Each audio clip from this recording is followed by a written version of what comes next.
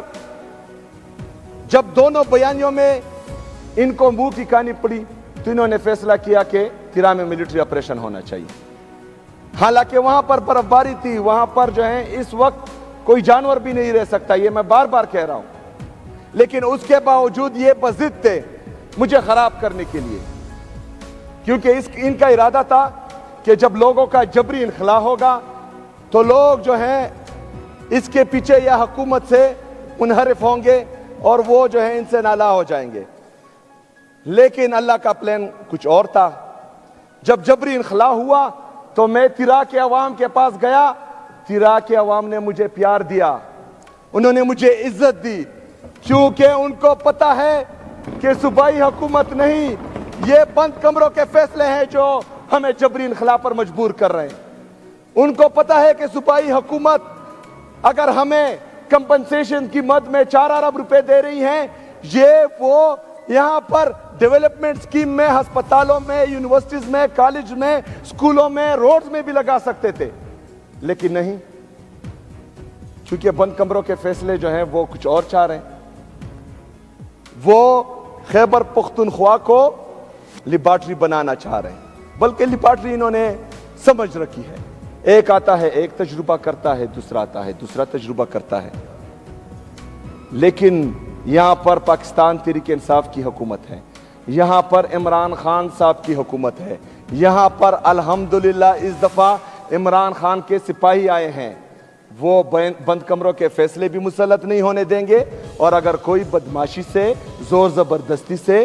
ڈنڈے کی زور پر، بندوق کی نوک پر یہاں پر مسلط کرنا چاہے گا تو انشاءاللہ تعالی ہم ان کے خلاف کھڑے ہوں گے انشاءاللہ تعالی۔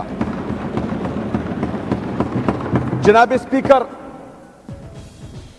اس برفباری میں، شدید برفباری میں ان سے تو غلطی ہو گئی، لوگوں کا جبری انخلا انہوں نے کیا، پھر ابھی ان کو سمجھ نہیں آ رہی تھی کہ جو چیز، کیونکہ بند کمروں کے فیصلے ہمیشہ اس طرح ہوتے ہیں، اس سے نقصان ہی ہوتا ہے، ان کا بھی نقصان ہوتا ہے اور قوم کا بھی نقصان ہوتا ہے۔ جب ان کو معلوم پڑا کہ انہوں نے جو بند کمروں میں منصوبہ سازی کی تھی وہ ان کے گلے پڑ رہی ہے، انہوں نے کل ایک پریس ریلیز جاری کی جناب اسپیکر، اور یہ پریس ریلیز آج میں پھر فلور آف دی ہاؤس کہہ رہا ہوں کہ یہ صوبائی حکومت اور اداروں، صوبائی حکومت اور وفاقی حکومت کے درمیان تصادم کا پروانہ ہے۔ جناب اسپیکر، یہ پروانہ صرف ہمارے خلاف جاری نہیں ہوا، جو 24 رکنی کمیٹی انہوں نے بنائی تھی یہ ان کا بھی ڈیتھ وارنٹ ہے، کیونکہ اس میں ان کا ذکر ہے۔ لوگ اب ان 24 رکنی کمیٹی کو اپنا دشمن سمجھیں گے، ایک طرف لوگ سمجھیں گے، دوسری طرف کچھ اور لوگ جو لائے گئے ہیں وہ بھی سمجھیں گے۔ اچھا، ایک طرف تو یہ 24 رکنی کمیٹی کے ساتھ، حالانکہ ان کو ڈرایا گیا، دمکایا گیا، دبایا گیا، اور اس کے باوجود ان سے سائنس لیے گئے۔ ابھی جو ہیں کچھ دنوں میں ان کے ویڈیوز بھی آئیں گے، کیونکہ ان کو ڈرایا اور دمکایا جا رہا ہے کہ صوبائی حکومت کے خلاف آپ بیانات دیں، لیکن ہم ان کو کلی چوٹ دیتے ہیں، کیونکہ یہ ظالم ہے، کر سکتے ہیں ظلم۔ اگر وہ فرض کریں ہمارے خلاف بیان دیتے ہیں اور اس سے ان کی جان چھوٹتی ہے تو بے شک دے دیں، کیونکہ ان کو مسلسل ڈرایا اور دمکایا جا رہا ہے۔ جناب اسپیکر، ایک طرف تو ان کو مسئلوں میں گھیر دیا، ان کے ڈیتھ